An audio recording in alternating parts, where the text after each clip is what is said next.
if you're a fan of indie film, it's always struggle making indie films that are popular, indie films that make money.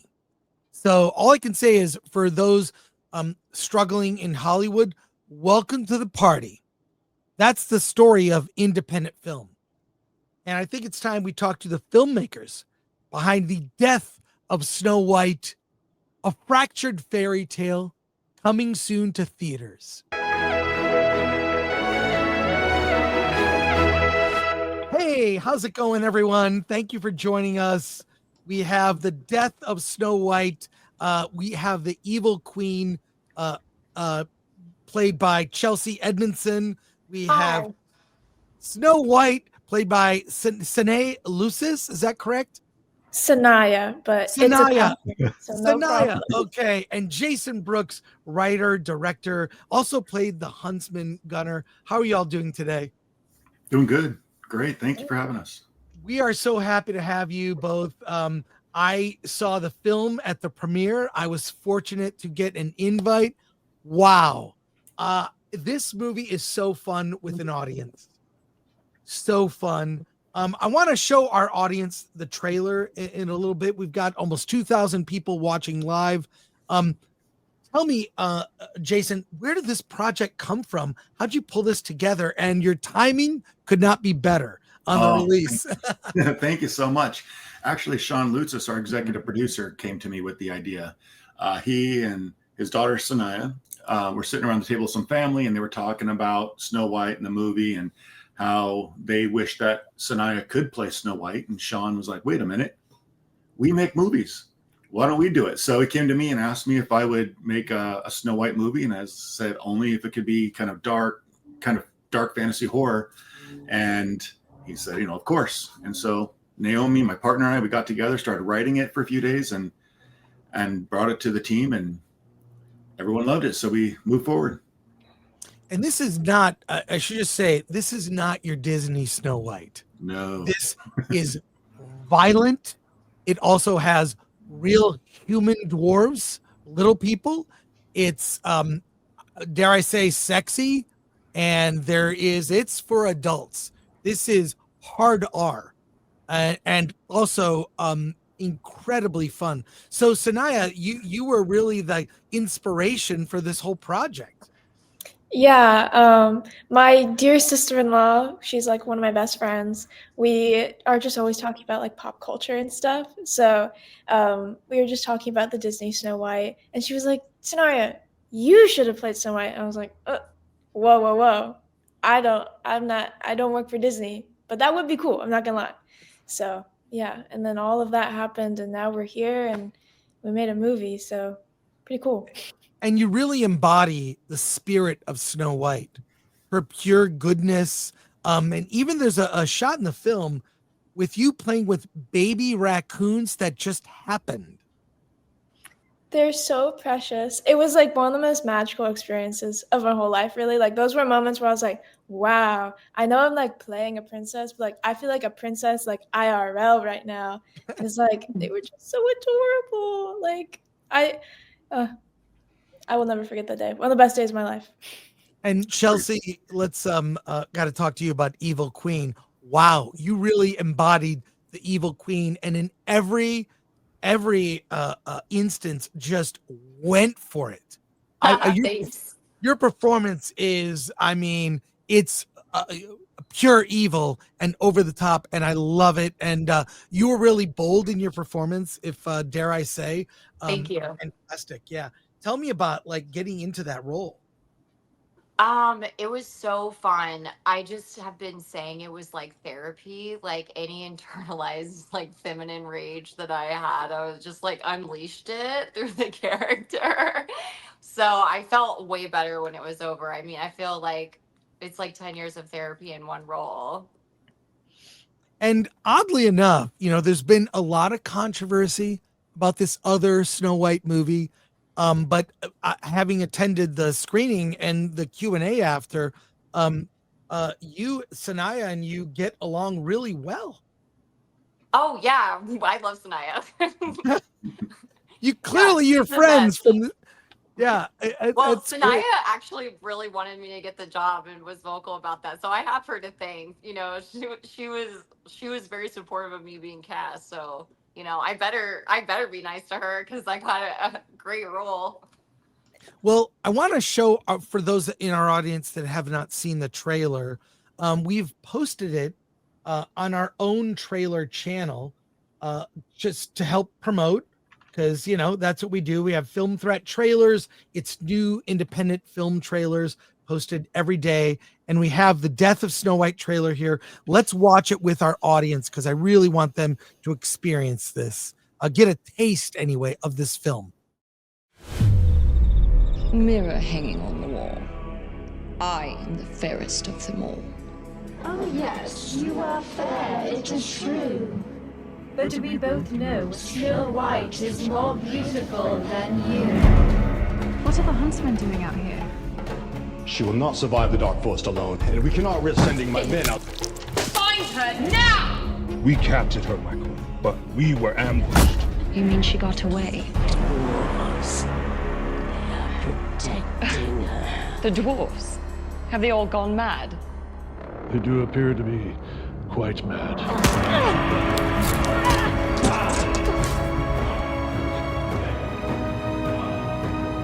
Take this.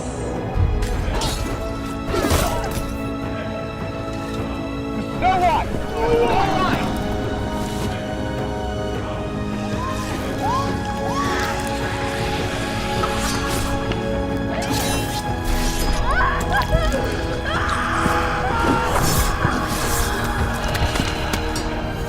Now take her heart from her chest.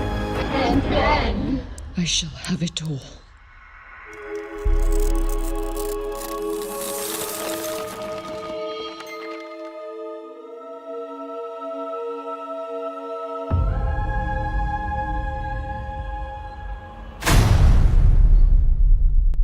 There you go. The deathofsnowwhite.com. You can go there and get more information. Like, I gotta say, having seen the film, I've seen the movie, and I'll review it when it opens in theaters. I'll be reviewing it on this channel, but it is incredibly ambitious. Wall-to-wall action, costumes, practical effects, the casting with the little people, amazing. The stunts, the blood and gore, visual effects, so much. I mean, I don't know what it cost, but wow, it is looked like a really big budget for an indie film. How did you pull all this together? Well, we didn't know that we couldn't do it, so we made it happen. You know, essentially, is we didn't know our limits, which. I mean, we worked together several times with this crew. We knew that we'd all put 150% into it, and we went for it. I own a special effects and makeup company with my partner Naomi, and so we knew what we could do there. So all of our time was kind of, you know, added to that without charge, you know, in a lot of ways. So the acting was phenomenal from the team. We just have an amazing crew that just came in and nailed it.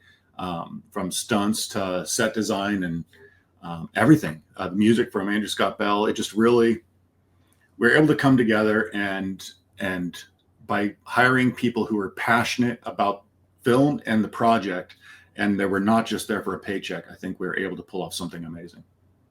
And you're releasing it independently in a couple weeks, or it's coming out, right?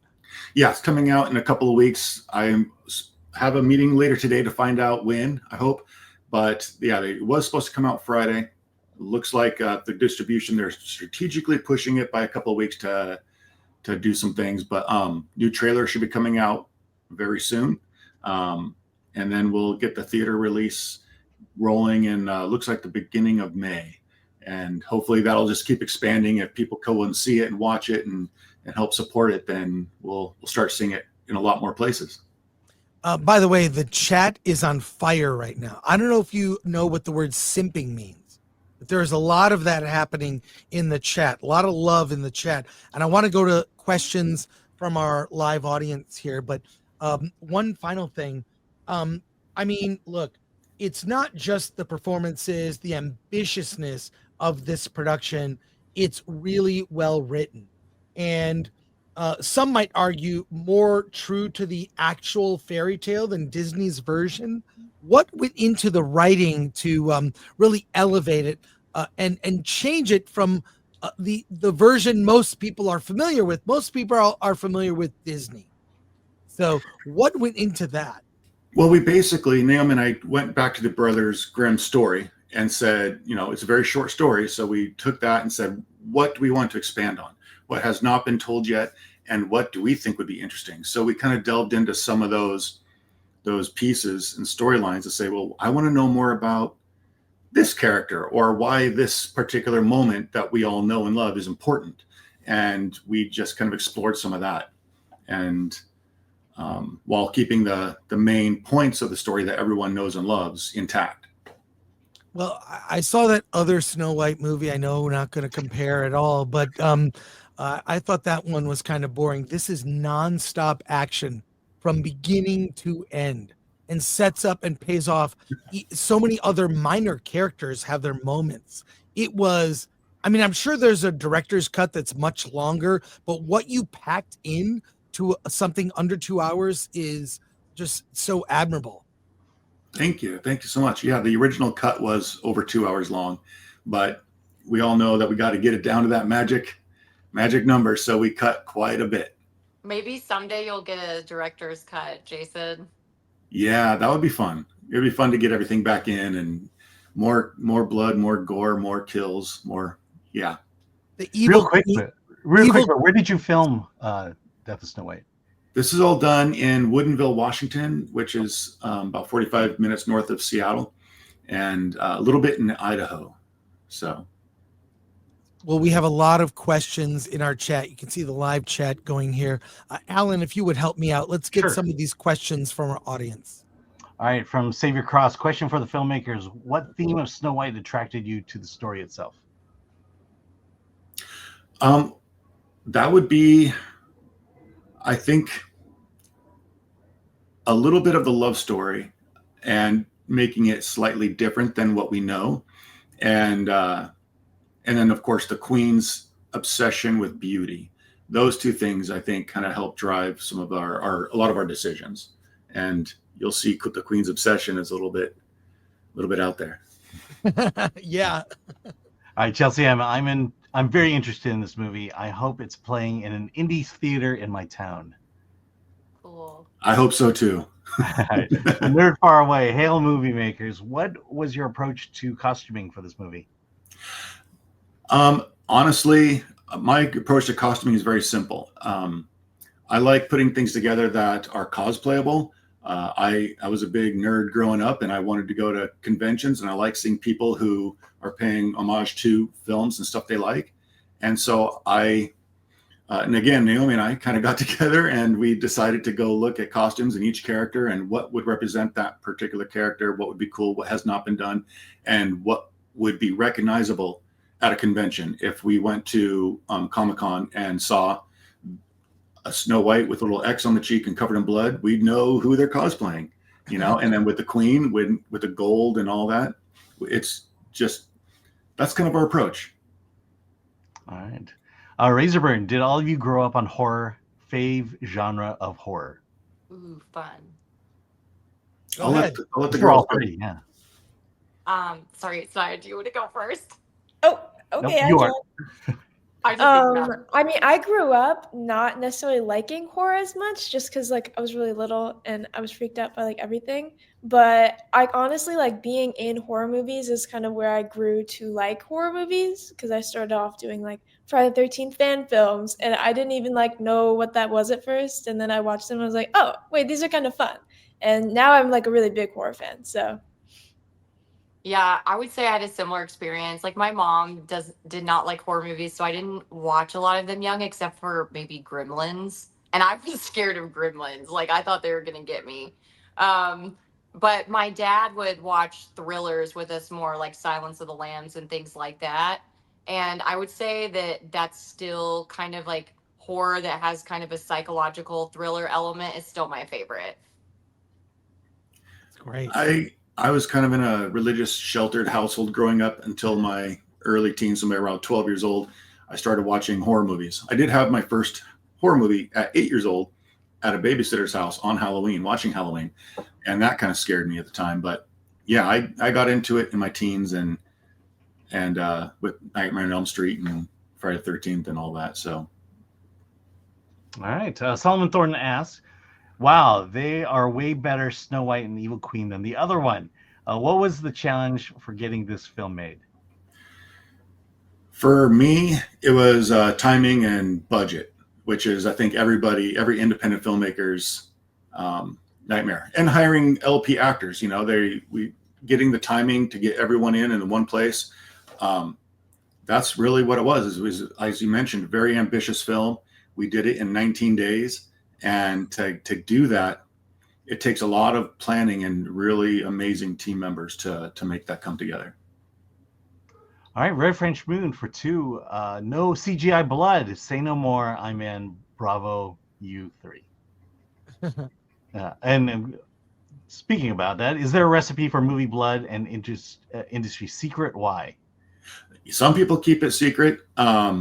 We share a recipe with a lot of people. We actually have 22 different types of blood, depending on what it's used for, whether it's flow blood, fresh blood, scab blood, old blood, aged blood, dark blood, mouth blood, eye blood. We have a lot of different blood, and they all have different recipes. Sanae and I got to experience a lot of the recipes of blood. Yes, bathtub blood. All right, Christopher Moonlight Productions. I love this. It's unapologetic and has style. What was the main focus of production to give it this style? Photography, sets, costumes, FX? I need to know, what was the foundation of this vision? I think I started going through, as we were writing, I'm a very visual person, so I started kind of conceptualizing a lot of what I wanted things to look like. And then also our DP, Cody Newton, who's an amazing writer-director himself, we started collaborating a little bit on what that look would be and kind of pulling from different films and different ideas. And then it all just kind of came together. We had a lot of, like I said, really talented people who were all on the same page, and we all had the same vision. So there was no butting heads. We all just made it come together. And just so much love in the chat here. Here's some comments here. Yeah, Fred Frenchman, wow, the costumes were great. Oh, thank you. Lord Thoth, yay, parts for little people. Woo! REG, this looks super badass. And let's see. You want to do the last one? Just Sure. Yeah, and Secoy wants to know, is this the Friday the 13th guy? Yes, it is. You've been spotted. All right. Yeah. ADLS24, were you ever concerned when you started this project that the market could be oversaturated, not with just Snow White projects, but with horror fairy tale reimaginings? Absolutely. There's a lot of fear going into this with, Disney making theirs. So you get the attorneys involved to make sure that nothing is overlapping, that everything is safe. But in terms of the oversaturation with this, the one thing I did go into also when talking with Sean was like, we want to make this, but I don't want to make just another basic slasher. I don't want to have Snow White running around with a knife killing everything and just kind of make it cheap and a cash grab. That's not what we're about. And we wanted to, give it some heart and everything. So in some ways, we felt we were making something different than that. I'll say this, having seen it, and I have seen all of the public domain property horror films like Neverland, Screamboat, Pooh, Blood and Honey, Part 1 and 2. Alan and I see all of them. The screenings are packed, by the way, but none of them hold up to the entertainment that this movie is. This is the most ambitious, the most, I'll say the most gore, and dare I say the most tasteful nudity. This movie has it all, as well as baby raccoons. Oh, thank you so much. That means the world to us. Yeah. All right. I Will Not Eat the Bugs asks, congrats on the film, Jason. I know you're a horror fan. Any recommendations of lesser known or personal favorites you'd like to mention? Keep up the great work. Thank you. Lesser known favorites of horror movies or, Oh man. Go see The Greasy Strangler. Oh, that's a great. That's a classic. That's a classic. Not a lot of people know about it. It's great that you know that. Yeah. All right, ADL is 24. How enjoyable was it having real live actors performing the role of the seven dwarves on set? Could you ever imagine someone trying to make a Snow White film and making all of the characters CGI? Can you imagine that?